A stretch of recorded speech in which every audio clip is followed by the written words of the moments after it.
Infinitely Polar Bear may be a strange title, but it's a touching and funny little movie based on the true story of a manic depressive man who takes on the responsibility of raising his two young daughters mostly by himself.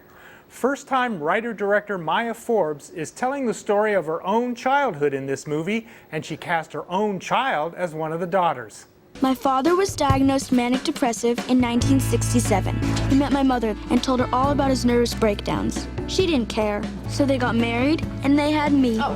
And then my sister. But the marriage floundered, especially after Mark Ruffalo as Cameron Stewart had a mental breakdown and lost his job. Why can't Daddy live here with us? Daddy's still recovering from his breakdown. He's a way better cook than you. Zoe Saldana as Maggie is the wife and mother whose own job isn't enough to keep the family going. So she decides to go to business school hundreds of miles away, leaving Cam to take care of the girls during the week. Though Cam gives it his all, this is obviously not an ideal arrangement. That is where your great-grandmother Gaga grew up. Your great-great-grandfather was once the richest man in Boston.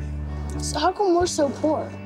Would you like to see the inside? Can I help you? My great-grandmother grew up in this house, and, well, I wanted to show it to my girls. I'm sorry, but I don't give tours. That was so embarrassing! Mark Ruffalo is utterly convincing as this unconventional bipolar dad who's an awful lot like a kid himself. Can I come? No, God! We are hanging out with our friends. Daddy, you can't hang out with kids. It's weird. We need to have our own life, and you need to have yours. I'm depressed.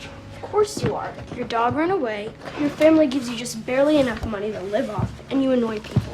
Although his daughters often have to act like parents to him, Cam is a loving, creative father who takes pretty good care of them overall in this touching family story that feels as realistic as it is heartfelt.